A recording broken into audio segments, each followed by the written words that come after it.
I love my lion. Alrighty. Oh, Your okay. lion is pretty amazing. Oh, I love the Leo lion I for was going to put a fan on. You see, I've got the fan on. I should put it the other way, and I was going to have my hair like that on. well, Madeline, we are live, girl. Hello, everybody.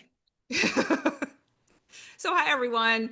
Amalia and Madelaine coming to you on this beautiful summer Tuesday, talking about the Leo new moon, which is happening on July 24th, 3:10 p.m., 2 degrees, 7 minutes. This is going to be a little bit of a shorter cosmic chat. So for those of you who are tuning in live, you don't need to allot 2 hours today. We're going to be around the little over an hour mark for this. Um, so let's just jump right into it, and then Madelaine will dive into her forecast and kind of the overarching view of this moon cycle. So Leo body gates, we've got the heart, blood pressure, circulation, heart rate. So, I always think about this with the summer is like it's kind of like the time we do adrenaline kind of activities, like maybe surfing or you're outside more, like you're really getting your heart rate going. And this is the time period, this Leo time period where, it's very heart forward. So not just physically, but also emotionally, feeling that compassion, especially with all that's happening in the world, really almost breaking our hearts open to have more compassion and love for others as well as for ourselves, because ultimately it's that circle that keeps coming back. Uh, I don't want to be remiss in mentioning we have four planets in retrograde motion: Mercury, Saturn, Neptune, and Pluto. So this is an absolutely pivotal time period of review and recalibration, and with this new moon energy, some resets. So with Mercury, we're talking about communication. With Saturn, it's the foundation and structure of your life. With Neptune, it's like those your dreams and things that might seem illusory to you. And then Pluto is ultimate transformation and rebirth, but it also has to do with power. So these are pretty huge themes that are happening in all of our lives. The Saturn, Neptune, and Pluto retrograde, I feel is one that might feel maybe the most uncomfortable. The Mercury retrograde, most of us are somewhat used to that because it happens 2 or 3 times a year, if I'm not mistaken. But this this is a pretty significant time for all of us. I want to show the impact chart very briefly. Not going to go into too much detail with it, but I think it's always helpful to see kind of where what, hold on 1 second, it's not up, what the energies are and how they're playing out for each of us, especially since it's going to be straddling two signs. So it's not just the fixed signs, it's also going to affect the mutables. So this is significant in terms of its potential breadth of impact. So here you'll see here we've got the the moon down here at the bottom of this chart, and it's in the sign of, hold on, it's like part of my screen is blocked. Sorry, with the Zoom things. So you can see down here, it's like part of it is in Cancer, it goes into Leo, and then in opposition we have the Aquarian and Capricorn energy, and then we're bouncing over here to the Libra and Scorpio energy, and Aries and Taurus. So if you have any points or planets in the early degrees of the fixed signs or the latter degrees of the mutables, this will be affecting you personally. And I think that's where, all of us can, take a look at your chart. There's a link below here in the description where you can get a copy of your chart and kind of see where these points and planets are for you. There is a lot of fairly harmonious energy. Madelaine, I feel like you're going to be talking about this too, so I'm not going to go into a deep dive on it, and you'll be pulling up the chart. But let's see, we've got a few aspects here to the moon. So the moon and the sun, as always, hanging out together in the sign of Leo. The themes are, like I said, very heart forward, has to do with self-expression, confidence, creativity. So those are themes that will show up in your life for this particular moon cycle. Then we also have the moon is trine Saturn and trine Neptune, which is really lovely because these planets, Saturn in particular, can feel somewhat challenging. This is, to me, will really enhance this time period for us to be able to gracefully integrate some of our lessons and be able to carry them forward in this very heart centered sort of way. Saturn will bring in the energies of enhancing your focus, some discipline, that ability to manifest your goals. So be sure to set some intentions and have some clarity that comes in right now. It doesn't necessarily mean you're taking action because we've got that Mercury retrograde happening right now. It's not the time to necessarily start something new, but if it's something that you're reviewing or you're revisiting, that's okay. Then the trine to Neptune, that has a lot to do with connecting to your deeper sense of purpose, to the connection with yourself. It's a really beautiful time to pay attention to your dreams. You're going to have lots of really important information that may come through in your dreams. Don't ignore symbols or especially repetitive dreams. And then we have another positive aspect of the moon sextile Uranus. So you will likely have this urge to break free of conventional thinking. And it's a period of inspiration and sudden insight. So you might have these like something, this like an innovative idea that just drops in, or something that happens that surprises you but leads you to, might shake up your way of thinking about something. And then the final aspect is the moon opposing Pluto. I think this is probably the most challenging aspect that is at play for at least what's happening with the moon. Pluto is the planet of transformation and power, has to do with your personal power, your personal authenticity. There might be some intense, this could be intense emotionally. We're going to be really confronted with our fears and any outdated beliefs or patterns that are showing up in our lives. It's time to release those. And this also is a time to reflect on your relationship with authority, control, and your self-worth. So, because we've got that opposition to Leo, which has to do with like how you see yourself, how you express yourself in the world. And, it's Leo's ruled by the sun, so it's this bright, shining light. So with Pluto in opposition, that may feel a little, there may be some challenge that comes up. And I personally can speak to some fears that have shown up in my life, some this like feeling of like this power over, and how you break free of that. And I feel like the nice sextile with Uranus is supportive of that. So if anyone else has that showing up in their world, we've got some really great cosmic support that is happening. Really, really quickly, super quickly, I just want to touch in on the gene key for this moon cycle, and then we'll share the flower, and then Madelaine will hit the ground running. I find this so interesting. We have gene key 31 with the shadow of arrogance, the gift of leadership, and the city, SIDDHI, of humility. There's a link below for a video that will tell you a little bit more about the gene keys if this is the first time that you are seeing this and why we're bringing it up.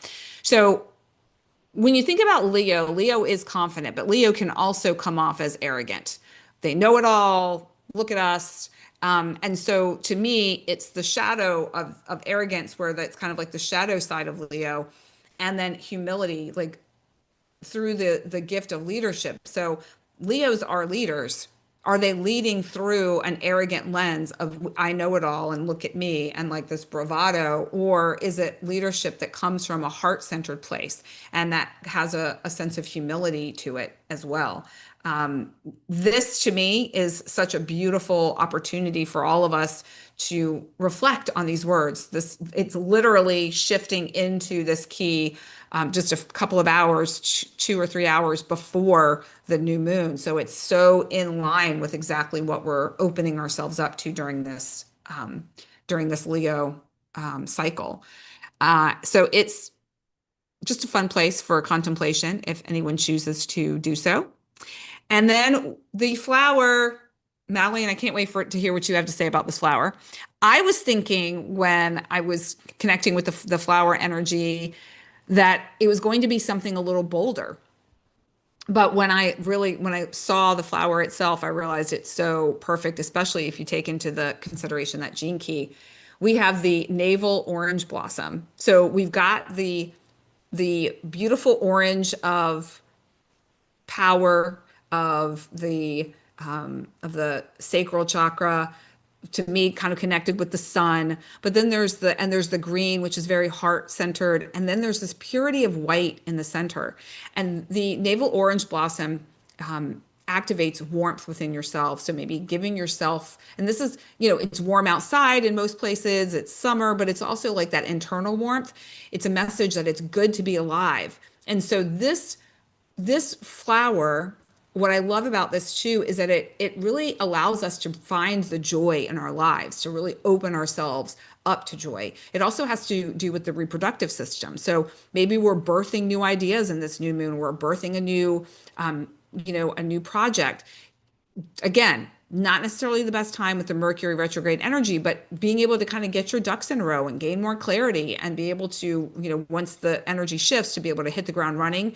And then, having the retrograde energy of Saturn and Neptune that will help you to kind of really anchor that in. And then Pluto, it's a whole, fresh start, new beginning, maybe from a more empowered place. So I really, really love the navel orange blossom. For those of you who aren't familiar with this, these are a LOTUSWEI flower evolution deck, or the cards that I use for this. And the radiant energy is the product that I'm recommending for this moon cycle right here. I actually have it. This is a mist, and it smells like, it smells fresh and clean. And there's Thanks about mine.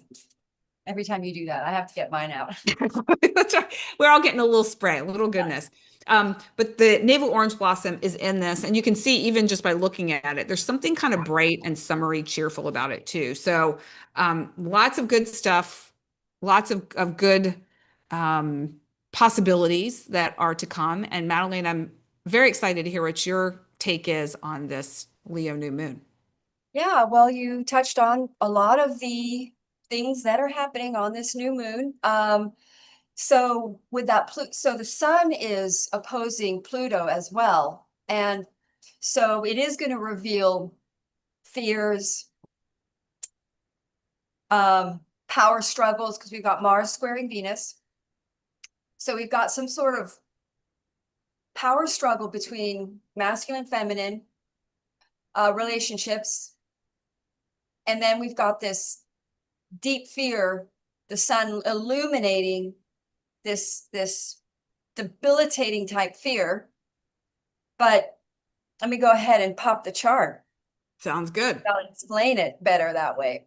So yeah, so there we have that sun opposite the Pluto in Aquarius, which is a lighter energy. But the point of these new beginnings, because they sextile Uranus, which is trining Pluto. So these are the new beginnings that we have initiated before already, like you touched on, these retrograde planets that we did not have the courage for, that we did not have the belief in ourselves for, we didn't value we didn't have the confidence for, or we may have had, you touched on new beliefs, our beliefs didn't align with it at the time.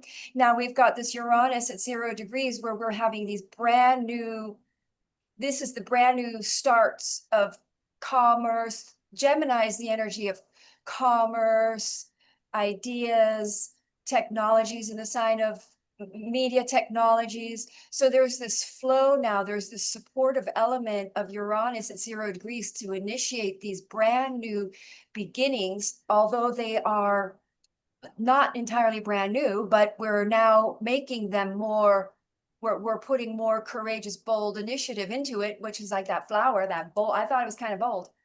And so we're taking more initiative here to initiate these new beginnings because we've overcome our fears. But really what this is mass awakening. This is the awakening to the illusion of the powers, we're waking up in this new moon because of this configuration that we are independent beings in sovereignty and that we are not oppressed beings. So we're waking up to with all that corruption and all, and because the new moon is going to reveal truths,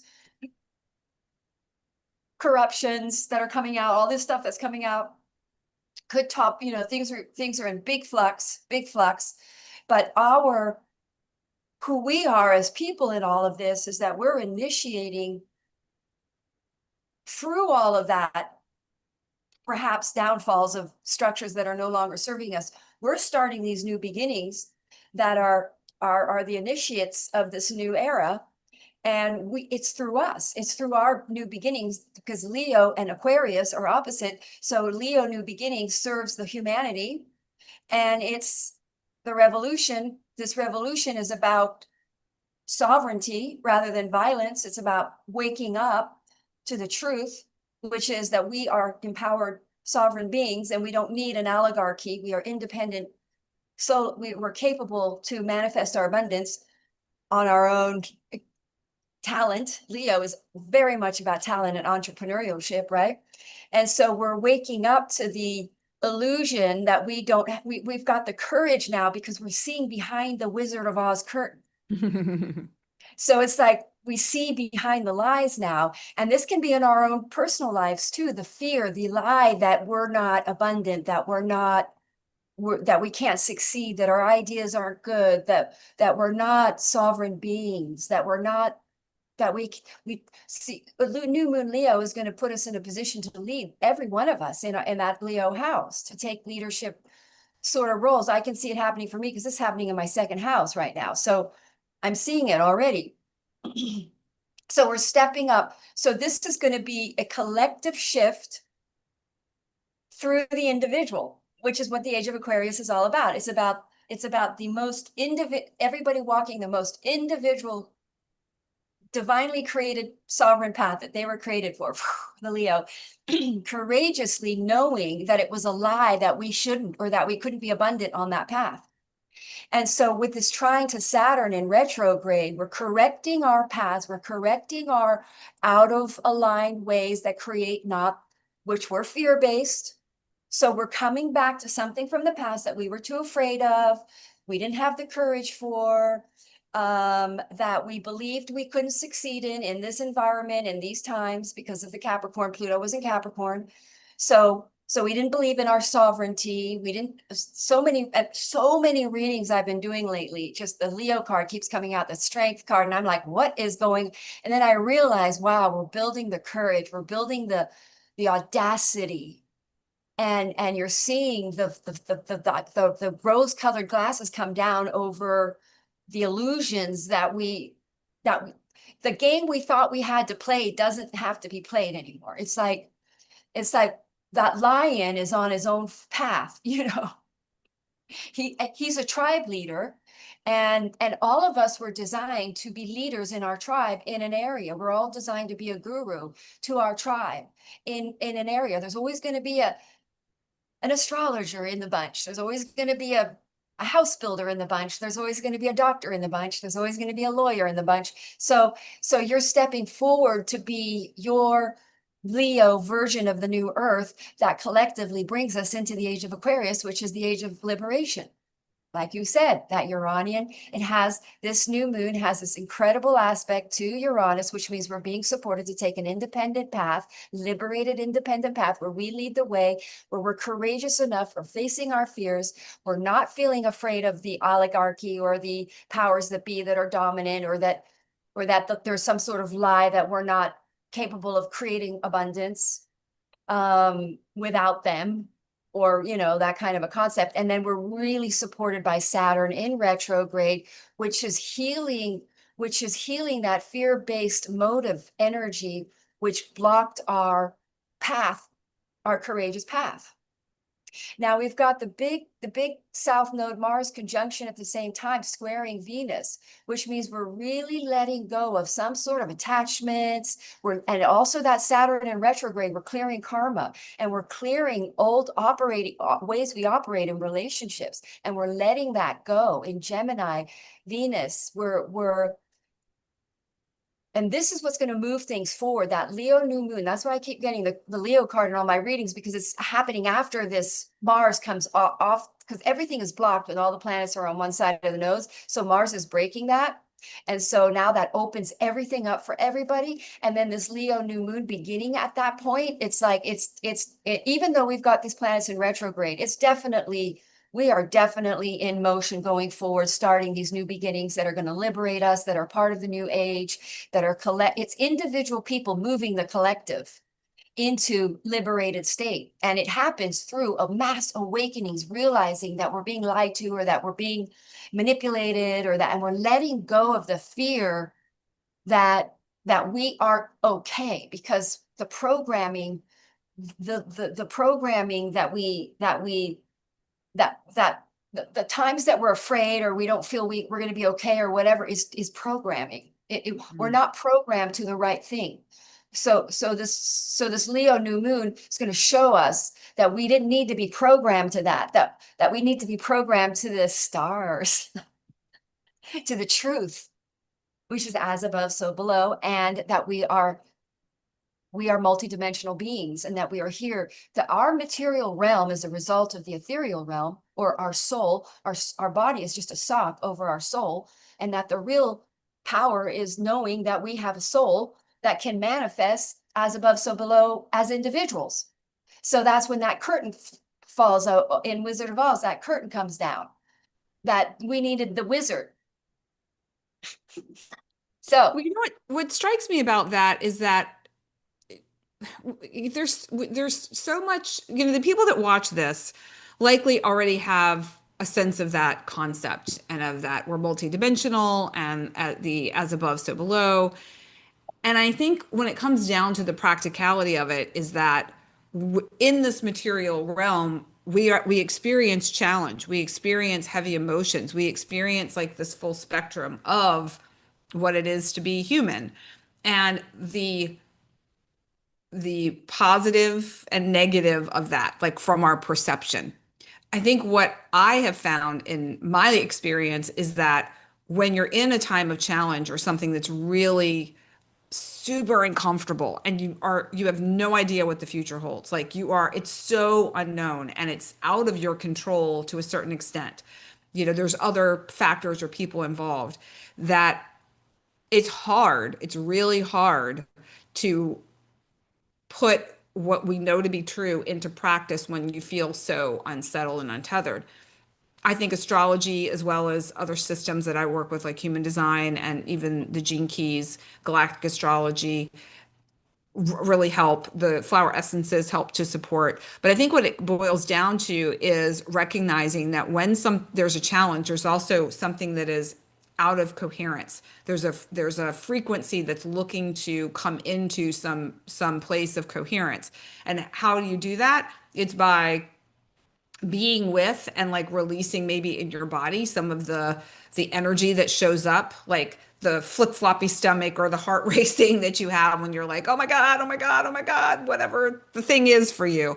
And then to be able to move that energy and release that energy, and strike that balance also between doing and being, action and rest, and to not necessarily push away the discomfort, but allow it some spaciousness to be there, and trust, especially when you have a sense of the astrology, that everything is kind of sorting itself out, and it's working its way out for you, and being able to follow some of the transits to know that there's a potential resolution in sight. I don't want to say end in sight, but more of a resolution in sight, so that you can find a place to stand and feel like the earth isn't moving beneath you. well, yes, tarot and astrology really are there to help you through it. And here's the thing, when all these planets are in cycles, they're always going to be squaring. It's always going to be a Pluto opposition. It Yeah. has to be. So that's why they want to help us through those, because the stars are trying to align us so that we're not struggling down here. So if we align with the consciousness of the cosmos, then we don't suffer.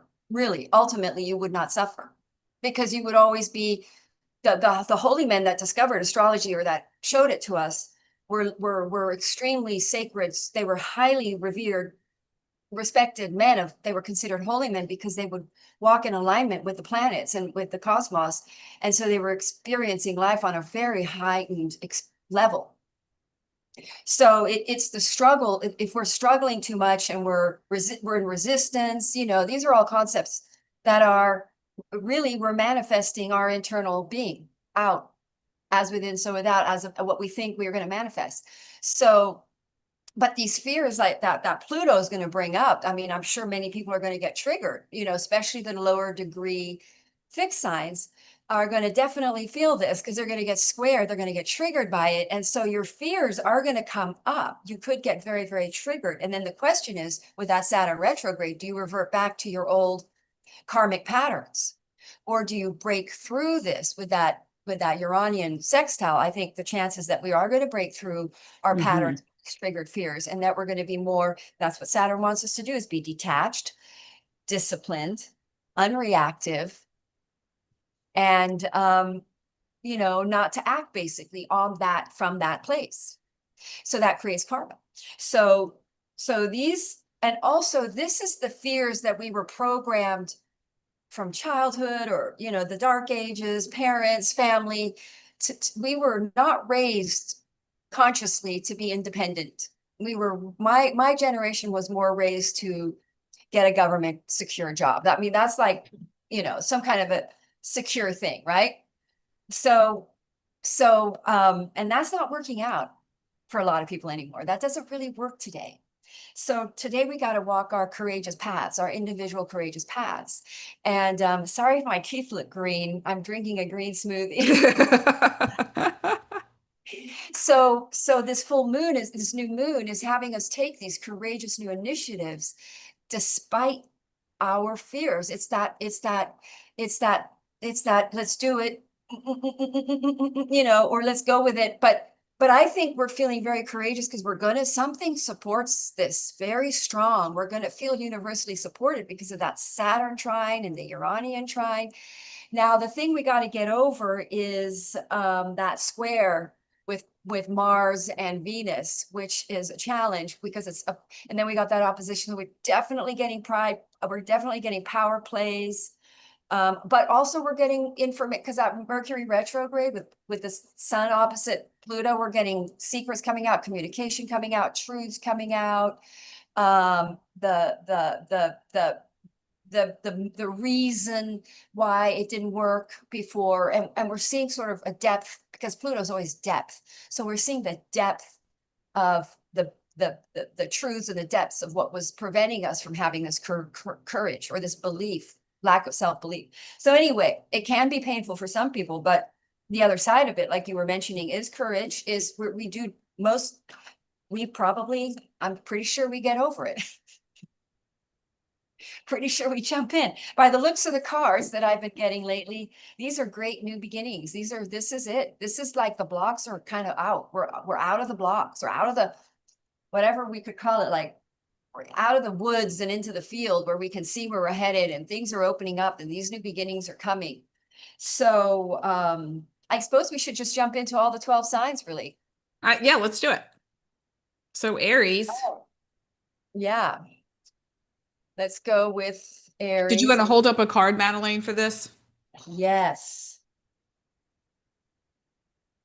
Yes, I do. Thank you for saying. Mars, Aries. Let's stop the share for a minute. Aries. And then I said, oh no, I don't share with that. That's right. I don't, I suddenly got confused. Okay. So yes, so Aries is going to be, let me get Aries on the first, in the first here. So you guys have this in your, you got Pluto in your 11th house. So you're overcoming a fear of social media, what people think of you, allowing yourself to sort of be an eccentric and whatever, who you are is what you get vibe. And that's a big deal because, you know, that's how you be successful, actually. And then you get this beautiful new moon in your 5th house. You could be having a child, or a metaphor of like a entrepreneurial venture, creative project. Saturn in your 1st house in retrograde. Saturn rules your 10th. Wow.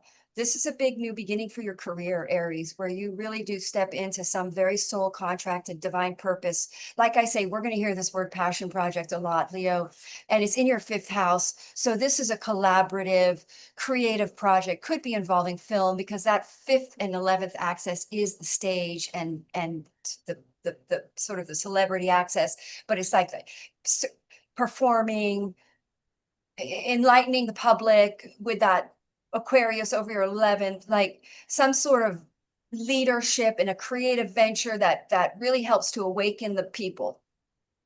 And then you've got your Saturn in your first house, where you're really taking responsibility, you're really stepping up, you're maturing, you're taking on some sort of big thing on your shoulder. A big but you're gonna do it. It makes you strong, you're ready for it. It's now these new beginnings inspire us. So go ahead.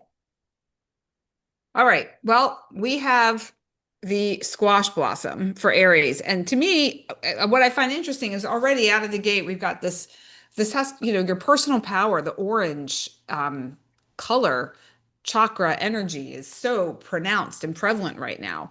You're Yes. tapping into your personal power. The squash blossom connects with the reproductive system. So if you think about this from the perspective of like birthing something, it almost looks like birthing something. It also has this sort of quality of like being able to express something in a way, in a very creative way.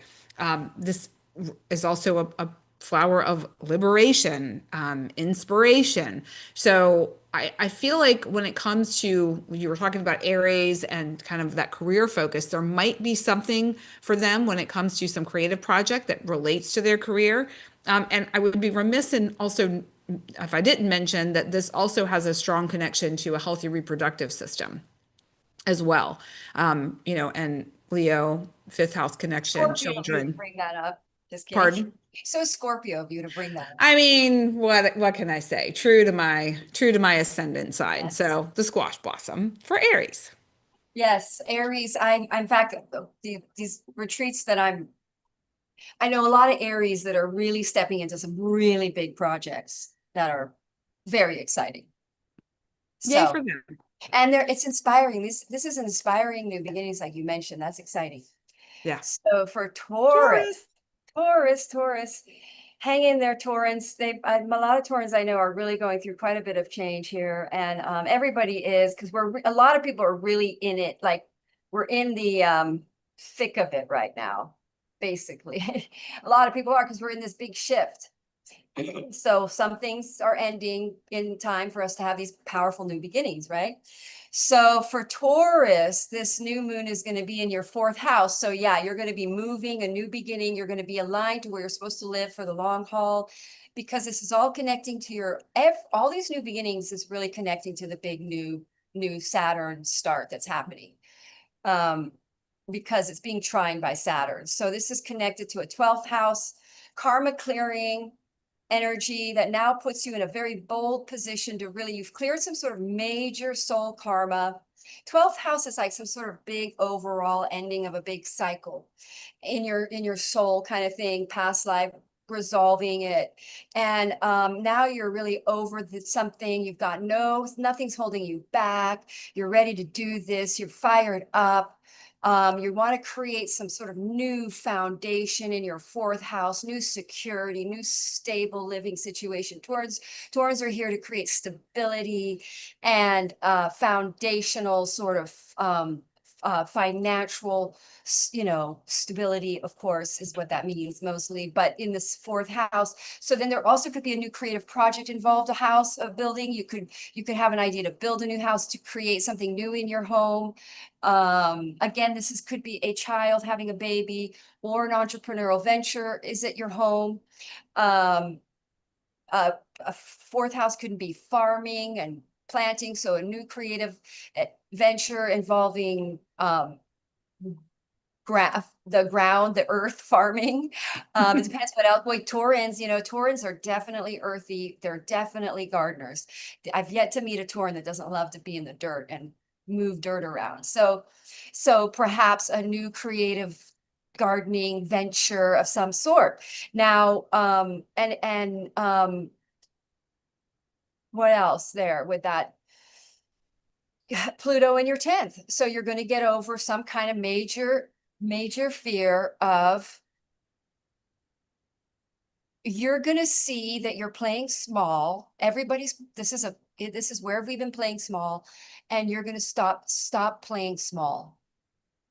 And you're going to step out, and you're going to stop feeling like you're not good enough or not enough to be out in that 10th house, up in the world. Like that. Leo, be proud of yourself. Step out in the world and lead. So that is for Taurus. Okay. So Taurus, we have the chocolate daisy for you. So we're shifting a little bit more in the yellow solar plexus category, a little more emotions might be Confidence. That was what I was saying with that. Yes. come into the surface for you. The chocolate daisy activates simplicity. So kind of the way I interpret this is, especially if with the fourth house activation, is there might be some simplicity that you can bring into your home. Where can you simplify something there? Maybe not necessarily organized, but maybe you're making things too complicated for yourself. This is when you might be confused about something. Maybe you're looking to put an addition on your house and you're stuck because you're trying to make it so much more complicated than it needs to be, or maybe you're confused about what to do. This is the time that you'll have some clarity. You'll get maybe a little unstuck, which leads to what? The joyfulness of whatever that is. And that's so Leo, that joy and fun. So the chocolate daisy, just keep it simple, Taurus, keep it simple. Isn't that funny how there's dirt in the center of that? Like I was talking about the dirt of Oh, it how does look like dirt. Yeah. Yeah. That's so funny. Love it. I don't know what to say about that, but there's dirt there. There's All dirt. right. Okay, so there's Gemini. So Gemini, Leo in your 3rd house. So Card. You got it? yep, Gemini. Is it backwards? Is it showing backwards to you? Nope, it's correct. Oh, it is. Okay. Yes. Yep. So yeah, so this is your 3rd house. So it's like new ideas, big deal. You got Uranus in your 3rd house. You're stepping into media projects, social. A lot of times when people have transits in their 3rd house, they start Instagram feeds or they start their websites, they start a business, it's commerce, it's Hermes, ideas, writing projects. You've got Uranus in your sign, so this is going to be an interesting time for you in general. And Gemini is a 3rd house energy. So there's this new creative media project for Gemini, a new creative writing project, a new creative business, entrepreneurial business venture, involving most likely co-collaborative. Leo is always the 5th house, which is friends and collaboration. So there might be collaborative, could also be relationships with your divine counterpart or your destined soul contracted partner. Business is opening up here and it's trining that Saturn in the 11th house. So everything is like, Uranus is in your 1st house, which is like, Gemini is the media sign anyway. You've got Uranus in your 1st house, which is all about like liberating you financially through media projects. You've got Saturn for about 2.5 years in your 11th house, which is like social media, networking, the public arena, publishing. So if you're a writer, you get published. In the next 2.5 years. But there's a lot of like surprising shifts and changes in the lives of Gemini. Like totally like, I remember if your sun is Gemini, when I had Uranus on my sun, that was I was like my whole life in that 8-year period, I moved country, got married, went to college, got married, had kids. Like in that 8-year period, it was like so many things happened. So it's like we're really looking at a lot of changes. And the fact that your 3rd house is being lit up at that warm, that fire lighting up your Leo house, this creative, inspiring new media venture that's very, you want to do it. And you're stepping forward and leading in your field, in your 3rd house is your thing.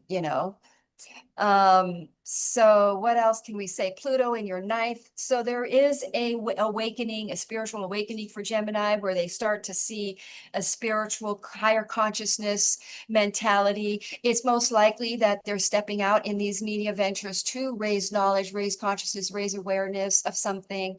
It's a humanitarian thing. Again, we're all motivated to not to fix the world from like a a broken lower density vibe, but to initiate new beginnings that grow the world, that make everything better. Because the ninth house is about serving humanity as well. The 11th house is the 11th house is humanitarianism, and the ninth house is making life higher quality. So there's this theme here for Gemini where they're stepping out and they know they've got clarity to step forward out in the world, be brave, get out there, sell something, sell a product, get out there that is going to help raise quality of standard of living for humanity. There you go. All right. Well, Gemini, we've got society garlic for you. And you're talking about communication, that third house. This dissolves fear of attack, and you're unaffected or uninfluenced by the external world. So I feel like when you're putting yourself out there in a way, when you're communicating something, you're writing a book, you're sharing something, there is always that risk of other people not receiving it well. But however, there's something that needs to be brought out into the light, that needs to be shared, that needs to be shown. So this is a really supportive flower and energy for Geminis to be able to do that. It also gives you this feeling like, I'm not afraid to take a stand. So it's that courageous Leo energy that is available. And then it also gives you that ability to be seen by the public as like a solid person, like somebody that could be trusted with what you're sharing and what you're communicating in whatever form that is for you. So I feel like the society garlic really touches in on a lot of what you were talking about, and even the expansion of the flower, like that opening up and expanding out and being seen and sharing, even comes through with the picture. That looks very informative. Look at me, look at me. A lot of information coming from Gemini, bursting out of them. That's right. So All right. we have Cancer. Sun, Moon, Rising, Cancer. Yeah, so you've got Jupiter in your sign, fabulous for Cancers. I'm loving it, loving it. New moon in your second house of finances. It's really awesome for Cancers. I'm experiencing it right now. A lot of new exciting things happening. So we got stuff, perhaps a relationship coming in from the past, because Saturn rules your house, your relationship houses, your 8th and your 7th. And Mercury's in retrograde. So perhaps a creative project from a co-partner or somebody that you partnered with in the past, or a relationship. It can be business partnership, it can be romantic, it can be just friendship. An idea coming in from the past that wants to be redone and tried out again, which is extremely auspicious. These are in alignment new beginnings that will liberate the Cancerian financially, because by the way, all these new beginnings are going to bring everybody financial liberation, because it makes a nice sextile to that Uranus. So these are new beginnings that bring us long-term abundance, because they trine Saturn. Anytime you have a Saturn contact, we know this is going to be long-term. So these are new beginnings. So communication, a person from the past, reigniting a passion project, a creative venture, entrepreneurial project. Now with that Saturn in your 10th house, this is going to potentially shift your career to a whole new angle or new tilt. And Pluto in your 8th house, boy, opposite your 2nd house, Cancers are going to be, Pluto in Aquarius is 100 times lighter than Pluto in Capricorn. But it's still going to be opposite your 2nd house, Cancers. So you're going to be a little bit nervous sometimes, but you're going to be every time you're going to be learning not to be attached to money. Basically, you have to be with Pluto, no matter who has Pluto over their 8th. That's the journey. So for that period, you're going to be taking these new beginnings. They're going to be inspired and fun, and the more relaxed and fun you have with these new beginnings and less preoccupied about your fears, not motive for long-term financial stability. This brings long-term financial stability, even though it may not seem so. And because we're going against our fear that it won't. That's why we didn't do it before. We didn't know how to make money at it. Right. So now we see that it's universally supported with that Saturn and Uranus connection. So, and don't forget that Mars is opposite the nodes here. I keep forgetting to add that in, but I'm going to put all this into the monthlies that I'm going to do. So, but basically, so we're really shifting our debt. We're really going through more spiritual, more ventures, ninth house, travel, new beginnings involving empathic projects, spiritual, astrology, or just like um um these are new beginnings that are going to be connected to some sort of empathic work that cancers are doing, psychic abilities. Like for me, my moon is there. So there's some sort of new kind of side shoot. You know, Leo is the energy of the side job, the job that you see. You have your main job, like if you're an actor, most actors and actresses are Leo. And so they have their day job waitressing, and then they put one foot in the acting job, and then eventually they put both feet in that. But they have to do both for a while, right? So that's Leo. That's like I've got 2 feet, two things going on at once, but I can soon do this. So we're seeing that for Cancer, some sort of spiritual mission, some sort of dharmic calling mission, stepping into a financial new beginning that eventually pulls that becomes most likely your true calling career. And it's All right. going to involve your divine partner because Saturn rules, or your sole contracted partner in this, because Saturn rules your 7th house. All right. Well, I think Yeah. this is a really lovely flower Oh, for there nice. we go, for Cancer. So this is the pink primrose. The pink primrose activates rapid growth, and the message is make it effortless. So it's like effortless rapid growth. I mean, talk about that's really quite lovely to think That's about. right. That Pluto thing where we're not supposed to be afraid anymore. Just kind of have a good time and not worry about it. And this is so joyful. I believe this flower is even in joy juice, which is one of the elixirs of LOTUSWEI. So the other part of this is really take some time to tune into what your big vision of the future is. Like really anchor that in. Internally, it's personal growth. Externally, this is like creative, career oriented type of focus.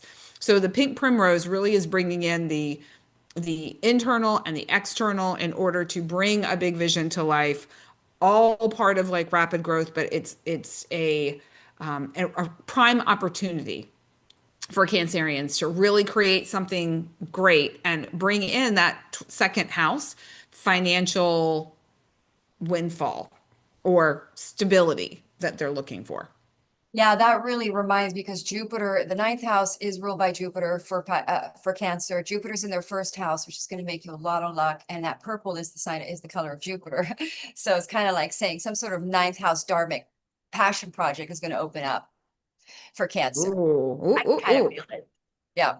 Interesting. All right. So Now, Leo. Leo, wow, Leo, I don't know what to say for you guys. Wow, this is going to be interesting for Leo, because you got Pluto opposite you got Pluto in your 7th house opposite your ascendant or your sun.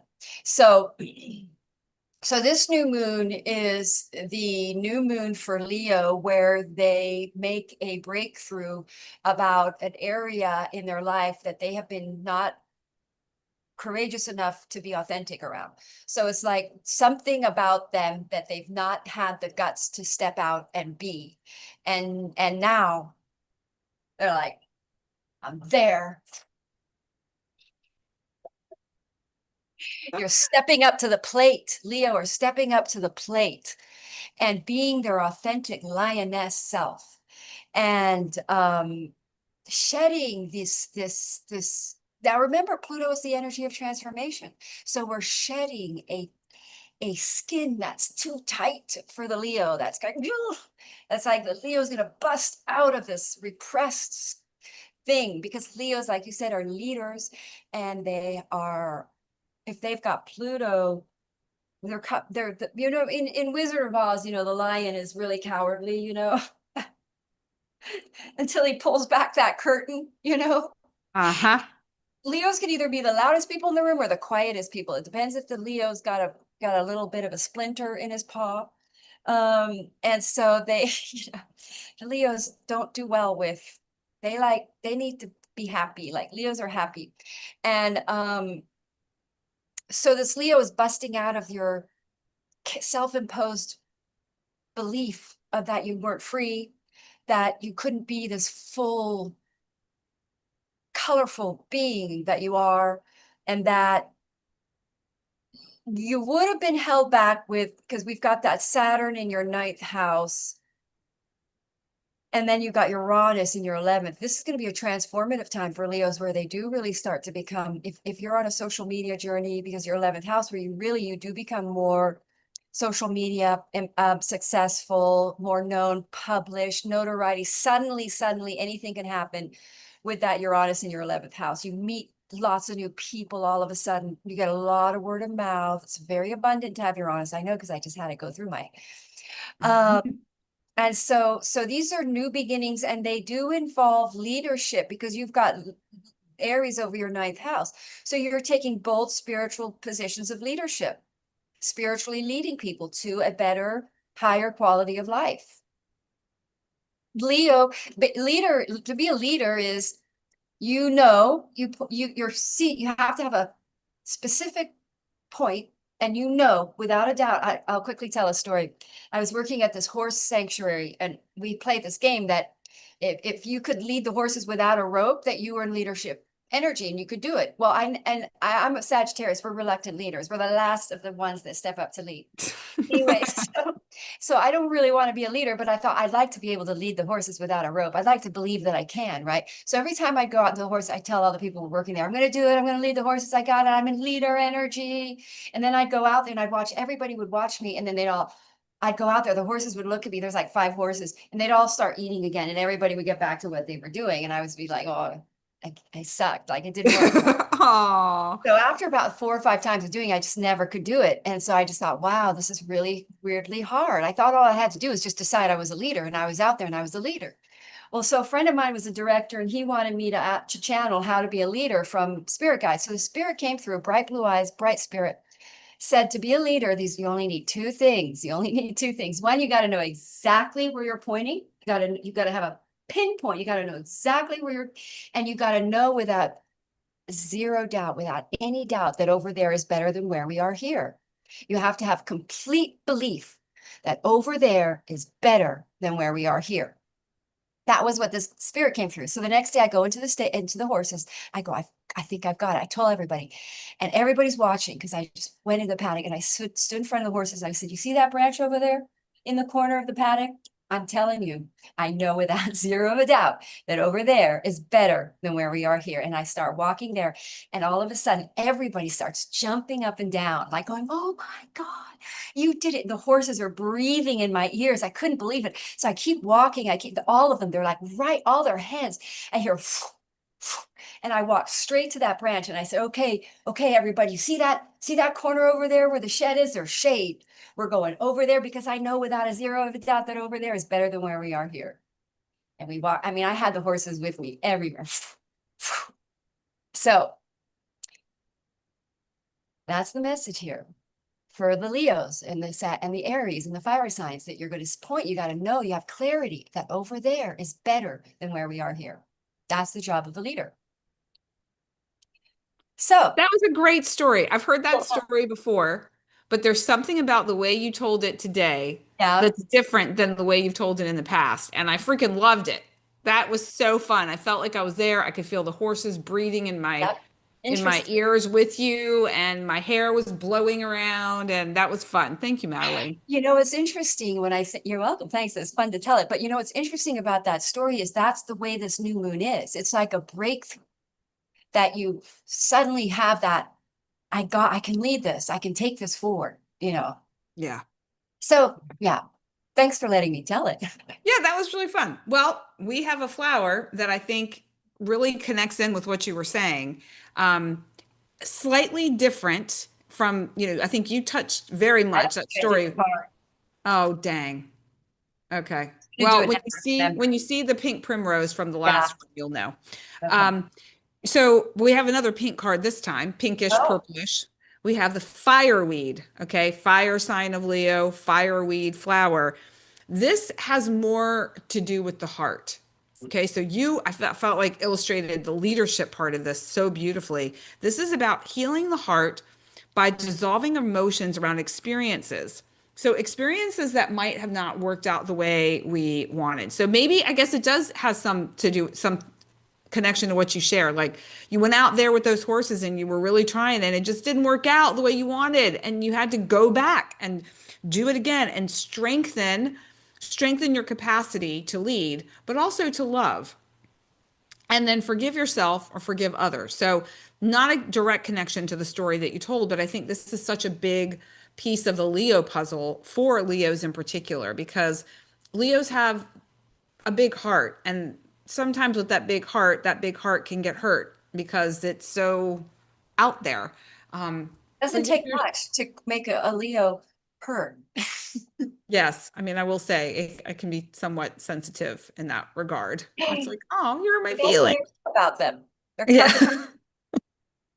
Throw a Leo sun and a Pisces ascendant together and see how that goes sometimes, where it's like one is upset about one thing, the other is upset about the other. We find our way through, but you definitely, there's some sensitivity there for sure. So at any rate, fireweed for Leo. Just, I would say the big takeaway here is just know that healing your heart is going to be a big theme for you, which could potentially lead to some sort of leadership, because now you're no longer allowing any pain from the past to stand in your way. So Yes, and that's powerful time. energy with your dharma, because that just you're going to be courageously stepping forward onto your purpose. All right. I'm so proud of everybody. Yes, I am too. All right. Everybody's stepping courageously into their callings. Okay. All right, Virgo, don't forget the Virgo, card. you guys, I hope you're all okay, Virgos. You've got the South Node and Mars in your first house, so I'm sure you're going through a little bit of a not such an easy time. Madelaine. Oh, oh.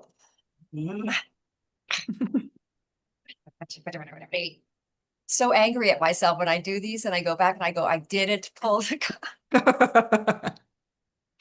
Okay, Virgo. This is a tough time for you, but a good time too, because you become, shall we say, liberated from yourself in a way, from your own self-restraint, stressful ways of operating. I mean, the South Node in Virgo, you're really letting go, doing a whole aspect of the way you kind of operate that is shadow, and you're going more towards a spiritual flow energy with that North Node. But now with you guys, with this Leo is a new moon in your 12th house. So new ventures, traveling. Let me see where Saturn is. Saturn is in your 8th. And then we've got Pluto in your 6th, Uranus in your 10th. So basically we're looking at a overcoming some weird, I don't say weird, but some deep karmic block towards being confident and believing in your ability to, because Virgos are always going to be medicine people. Virgos are medicine. The two signs that are kind of medicine everywhere they go are Virgo and Scorpio. They just are. And so there's this sort of letting go of the shadow aspect of Virgo so that you can step into being the healer Virgo, the servicing Virgo, the Virgo that is super observant, detail, and gifted in their ability to see what is needed. And it's like they're stepping forward into this sort of magical power of Virgo, which is medicine for society. Virgos, you have to have a Virgo in your life or you're going to drop, you're going to drop something.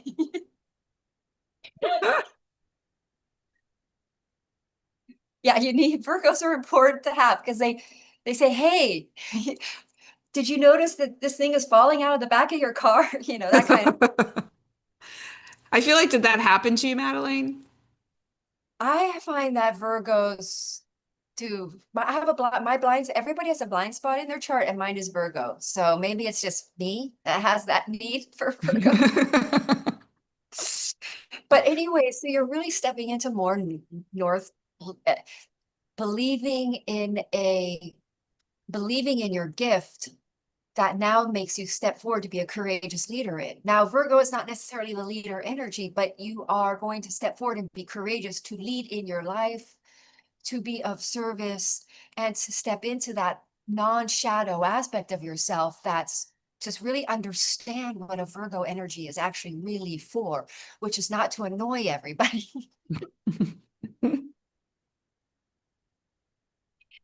You know, We're not picking on you, Virgos. We no, love you. everybody gets every time we do one of these, somebody gets a little picked on. Sorry. But anyway, you're gonna like who it makes you. More mellow, more flow, more easy, less stressed, and more able to sort of tune in, because when the Virgo can get out of that state, they're tuned in, they really pick stuff up. And so now we've got these abilities to really initiate these new beginnings from a new aspect of yourself that's tuned in and less with that South Node in your first house, less reactive, less busy, less preoccupied with things that aren't really your dharma. Busy for the sake of busy. So yes, so that's kind of hopefully Leo there. I mean Virgo, in a nutshell. All Moving right. along. Well, we've got another theme here with the colors. We're on a pink roll right now. We have the pink Wow. spirea for Virgos. And again, we've got more heart healing. So I guess that's something that everyone needs to hear right now, that is needed. The pink spirea heals the heart through laughter, having Gotta some take that fun. little splinter out of the heart of the Leo. Yeah. It's a message to play more. So Virgos, go out there and play more. Have some fun. Laugh. That's going to be a key opening for you when it comes to some of the deep healing that's taking place with this 12th house placement of the sun and the moon in your chart. So I don't know. There's something about this. It's also, when I look at it, it almost reminds me of two things. It's almost like, it reminds me of like something on a playground, like one of those like toys that you used to like, there was like something in the center and you spin around it, maybe a maypole. You could even look at it like from a slide, something you just kind of like play on. So I definitely feel like there's some playful vibes for Virgo. So, even though there might be some deep introspection, there's also always time for fun. So pink spirea for Virgo. Yeah, nice. They're getting the courage to shine. Yes, All right. playfully. All right, Libra Yes. Libra. You've got Saturn in your seventh, this Leo. Okay, so card, card, my dear. thank you. Libra. Libra. In Italian, Libra means freedom. Libera. Open. Open. It's free. Something is free. It's libera. Isn't that interesting?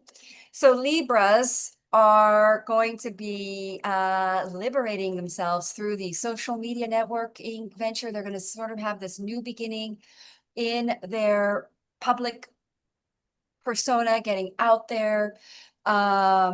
I know a Libra who I think will maybe get published. This is a kind of a new, perhaps a writing project opens up and they have a publishing offer, or they decide to publish something on their own, or they decide to do a website, or these new beginnings is this new project, a passion project, online social media. They decide to go online and start coaching or leading in some area with Saturn in your seventh house. It could be that, and it could involve a divine partner connection there, and then with that Uranus in your ninth house, Libras are the writers. I think almost Libras are going to start writing projects that they get published on, and that in the next 8 years they become prominent.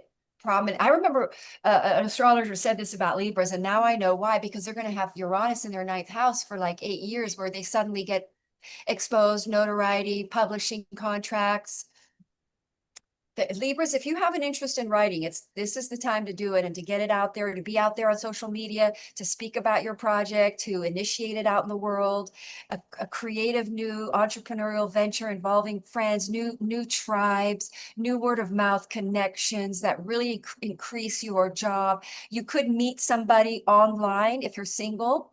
And then this turns into a very committed long-term relationship because you've got Saturn there. Most Libras are going to get married. Usually when Saturn is in your seventh house, usually you get married because Saturn rules the fourth house for Libras. So it involves a new solid living situation. They're going to move into a very stable living environment for a while. And then they've got Pluto there. So the Libras are going to be, with the Pluto in their fifth house, they've really got some sort of humanitarian venture involving collaborations and entertaining people, writings that are entertaining. Fifth house is entertainment, getting over their fear of exposing some sort of truth, or what people think of them. They're overcoming. I can think of maybe a Libra taking on some sort of spiritual project or some sort of spiritual writing thing that normally people would have thought you were really woo-woo and crazy about, but they're behind it. And everybody's shifting to more spiritually open-mindedness anyway. So it's like it's time now. So there's some sort of very creative writing project that comes in that financially liberates you and becomes very, very successful. It exposes you and makes you very mainstream, published, or very well known in your tribe, and you get a lot of word of mouth, and you're now no longer afraid. You're not sitting at home thinking, should I write this? You do it. Do it. Now's the time. Yes, So, this is a yang new moon. well, we have the Brugmansia for Libra, and this was, I believe, the flower for the Cancer new moon. So if we're kind of following the story of these moons in each cycle building on the other, which they are, think about this in terms of how you're building, Librans are building this into this Leo energy to be able to now to create these communities. And the Brugmansia has a lot to do with creating a community of support. So you will have either a community that you create to support you, or you're creating a community to support others. And this has an energy of ease and like letting loose, like courage. Again, we've got that Leo courage and assimilation of any change and growth that occurred during the Cancer new moon. So you're assimilating that now, and that might be part of what you're sharing out in the world. And we have the green in the background of this card, so a lot of heart energy again. So Brugmansia for Libra. Breaking through. Uranus sextiling your Saturn in your seventh. That's a total breakthrough energy, that flower, to me. It is looking pretty like whew, wide open. Okay, Scorpio. By Mars, you're having some kind of an interesting thing going on in your life too with that. You're on with that South Node in Mars, causing you to release some sort of karmic patterning and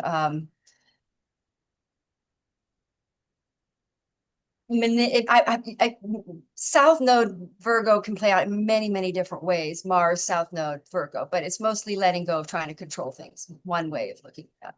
So anyway, speeding along here for Scorpio. So Scorpio, you have this in your 10th house. So new career beginnings, new bold creative projects. Perhaps you decide to get out there and take some sort of a new creative angle on your career, or to become a teacher, or because Leos can be teachers too, or to be like a leader in your career, to step out and be more creative expression, to have more creative expression in your career, to choose a career that embodies your creative expression, and you're having the courage to initiate some new angle or new side to your career that empowers you more creative expression. And Mercury retrograde is an idea from the past, or an opportunity from the past comes in. You get offered a job on the new moon in the 10th house. You get offered a opportunity, a creative entrepreneurial venture. You're invited to join in on a creative project, or you get promoted in your work and you become more known or more respected and more seen, and you have more confidence, but it scares you because it's opposite Pluto and you have to step up and be a bigger person, and it's scary. But all in all, you become more new beginnings that give you more notoriety, more recognition. You've got You're letting go South Node, that Mars, you're letting in your 11th, you're letting go of what people think about you. You're liberating yourself in the public arena. You're freeing yourself up a little bit, like letting your freak flag fly a little. And then Saturn in your 6th, these are work houses. This is a very work energy. So this is a new beginning that puts you on a long-term career path that is involving a creative entrepreneurial sovereign start. Moving along.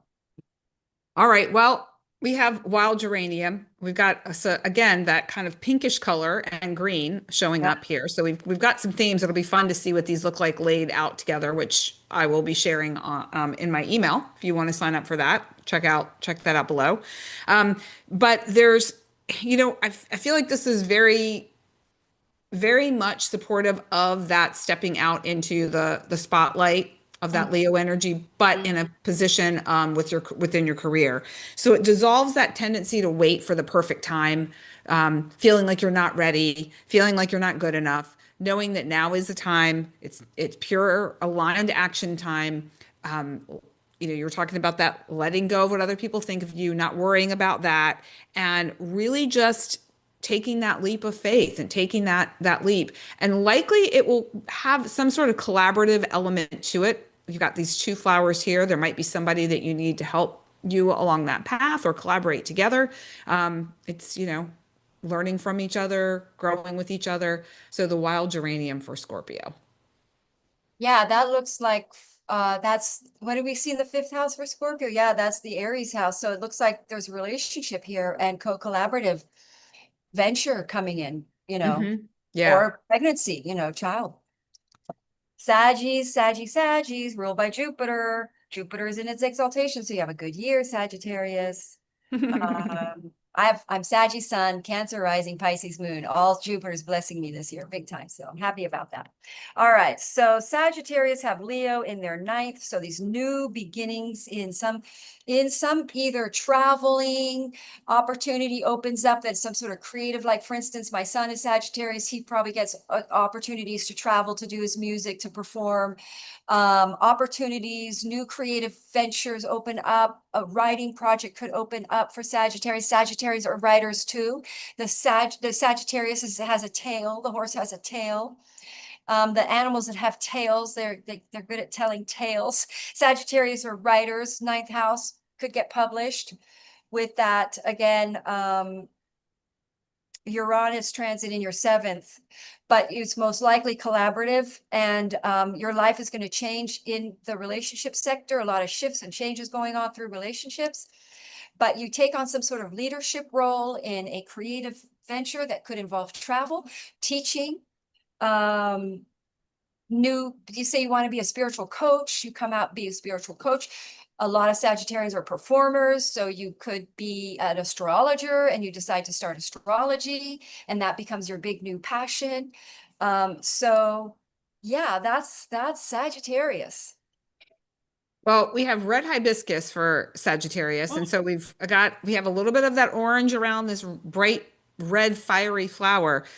The red hibiscus brings a fresh perspective to Sagittarians. So we have that 9th house, like really higher, learning, wisdom, and what they're likely going to do is like learn from previous experiences, learn from things that maybe haven't felt super comfortable, and then be able to distill that wisdom in a way that leads them into a whole new, fresh beginning, and be able to maybe be courageous in how they integrate that wisdom, that knowledge that they learned during this time period. So, red hibiscus I for like Sag.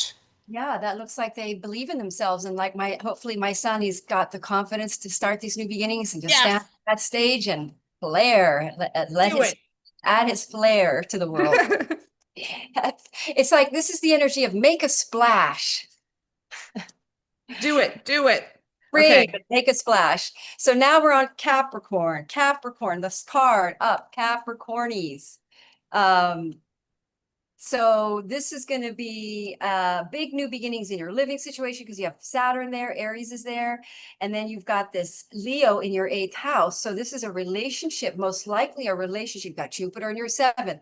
This would be an initiating romantic partnership and connection and joining your resources, putting a new creative project. Again, this is opposite Pluto in your 2nd, so you're going to be really feeling way better about your financial future. Joint resources involved with perhaps a relationship person. What else would be a new project? A occult project about spirituality, the hidden world. What else? A new beginning in leadership in psychological ventures, or leading people, teaching people in psychological transformative procedures. Like you could do a creative shamanistic dances and creative music that helps transform people, new beginnings that transform energies in people. That's Leos are really shamany. They're very energy. It's a real that's a real shaman energy to sort of do some sort of creative musical dance that helps transform people's energies. It's very Leo over the 8th. It's very shamany. So it's like some sort of, if you've got planets there in your Capricorn, you're probably a shaman. So you're really here. And what shaman, just what that means is you're here to really help shift people's energies. Literally like frequency, like not just saying stuff, but like energetically doing it. And so I would say there's a big relationship coming in for Capricorns that they then join in their resources and become co-collaborative in transformative projects, you know, spiritually transformative humanitarian projects that serve humanity. So here we go again with that pinkish purple color. We have the lilac for Capricorn. And if when you look at this, you can see there's transformation happening in this card. You Yeah. know, the buds, the colors of the flowers, the some that are open in different degrees. So the lilac is a message of flexibility, freedom, adaptation, being able to adapt to some of the changes, the shadows that might be revealed with that 8th house placement, be able to let go of control. Capricorn can be a little controlling. They're ruled by Saturn. So letting go of control, which will lead to bigger opportunities and better opportunities. And that makes their Capricornian nature very happy. So that lilac, it's a very, I don't know, it seems like kind of like a soft, gentle flower, yet somewhat strong. Like the petals strike me as being pretty tough. So, kind of that balance within their lives, this moon cycle will be really helpful. So lilac for Capricorn. Yeah, I think why we're getting these lighter cards is that I think this new moon is lightening up some of these heavier energies. It's like Mm, fun energy, and it's very dharmic. So yeah. I'm really enjoying it. I can't wait to lay these out and see how yeah, they play that'll out. be nice. Yeah. Aquarius, you've got Pluto in your first house, so you're really here to, at this point for the next, 17, 18 years, you're going to be empowering yourself. Madelaine, hard. I don't mean to interrupt you like that. I No, feel no, bad. it's fine. I'd rather you did. I regret it when. All right, so Aquarius, you've got Pluto in your first house, which is transforming you into very empowered, and you're going to be getting your power back. So if power struggles show up and you have to defend yourself, well, that's kind of what's going to have to happen here. But you do defend yourself. You're successful at it. You've got Pluto on your side, and Pluto in Aquarius is a much lighter energy than Pluto and Capricorn. It was pretty tough, that. All right, so now we're going to see this new moon in your relationship house, brand new relationship or new project with your relationship partner, with your true partner, or a new child coming in, a creative project, though, something where there was nothing and there is now something. That is the energy of Leo. So this passionate new beginning in a joint venture with a partner or spouse, or if you're already married, this is a business venture with other people that you're making a contract, that you have a soul contract. And then it could very well be media related, because we've got that Saturn in the 3rd house for 2.5 years, where you're probably going to be either working on a writing project, media project, selling things, communication, short distance travel, driving, if you have planets there. If you have Mercury there in Aries, you might be doing a lot of driving. But that 3rd house is all about communication too. So leadership in some sort of creative writing, writing projects. I hate to go there again, but that's, one way of looking at it. Now that can be you could decide to become a social media influencer. You could become a designer for social media people, for other people. Be a content creator for other people, but you're definitely stepping into a leadership role or with a joint collaborative creative project, that will bring you into your humanitarianism effort, because so you're feeling very empowered to take some sort of leadership position in expanding humanitarian knowledge and information around the third house and leading in that area. So teaching, informing people, bringing new knowledge, stepping out there, getting over the fear of not being a powerful being. Pluto in your first. Okay. Well, for Aquarians, we have the African daisy, and I know for sure that this is in the Wow. Joy Juice blend. So we got this theme is still there, and the message is be silly, playful. So Mm. we've got a lot of the themes of Leo of that time to play. I agree with you, Madelaine. I think the cards, the flowers are giving us that nudge to just have some fun. And we're all been through a lot. We're going through Yeah. a lot. That transformation doesn't have to be heavy all the time. So this also is a recognition of your talents. It also highlights your life's path, so some things might come into clarity for you. Another key note for this is joyful humility. And if you remember, the gene key that we were talking about has humility as the city, as that highest vibrational experience. And so this is also highlighting that again, humility through a joyfulness. So the African daisy for Aquarius. I'm loving that. That looks like that Pluto in their first house, you know, stepping out and being the light workers that they're here to be, like, confidence. Yeah. Go Aquarius. Let's go. Let's go. Okay, All right. now for Last Pisces. but not least, Pisces. Pisces. So Pisces has Leo over their sixth house, because my son is a Pisces and I read his chart all the time, and he has Mars in his sixth house. They're often musicians, Pisces, or artists or creatives. So they are their ruling planet, they're gonna have a good year because their ruling planet is in exaltation in their fifth house, which is extremely lucky because that's by the way, Leo is a luxury energy too. The fifth house is luxury. So these are new beginnings that could bring you auspicious luxury in a creative venture. Tally, you've got Saturn in your second. So you're really changing your whole way of income and how you're making your money in the next 2.5 years. Is going to be a complete restructure.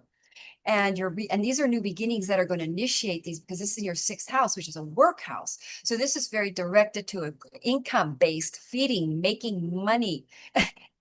Like it's a pentacle transit for you.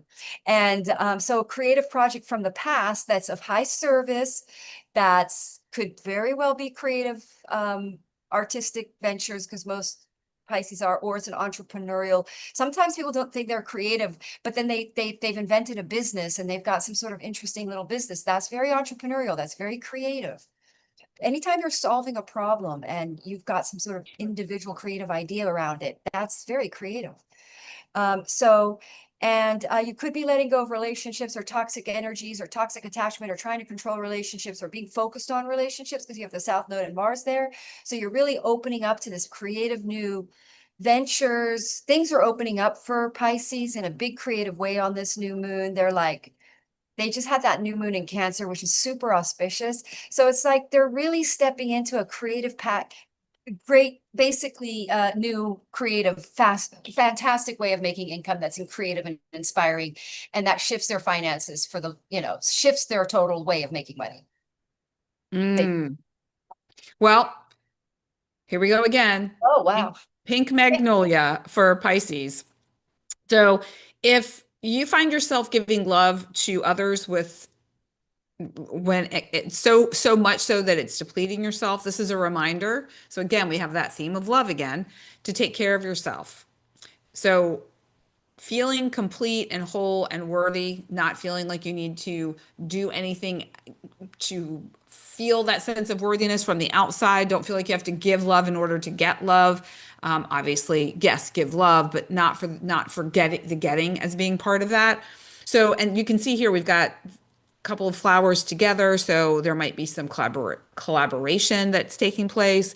So, what kind of comes through for me is really just taking care of yourselves and not over giving, really being That's the aware of sixth that. house. Yeah. Exactly. Exactly. So, pink magnolia, take exquisite care of yourself. And I believe this Leo full moon for all the signs highlights that really. I think that could be said for all of us. Yes, but I hate to say this. I think it's especially auspicious for Pisces, probably more so than any of the signs, because their ruling planet is in the fifth house, which is the Leo house. So Uh-huh. they have this real luxury activation here in this year. Well, like the Lakshmi house. They could have we have a really good couple of transits coming up on the 26th too, which we didn't have time to talk about, but I think for Pisces, they may find the biggest luxurious shift of all of everybody.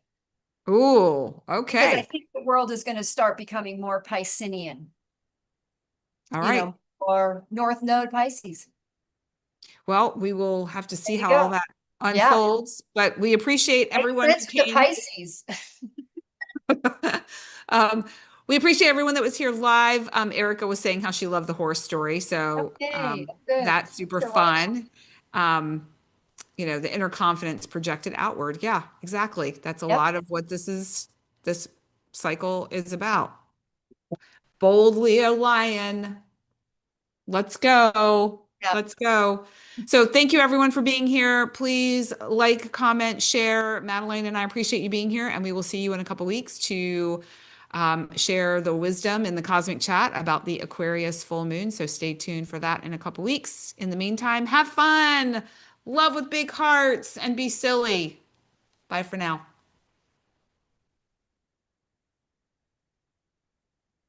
Well, we did it. I had to speak a little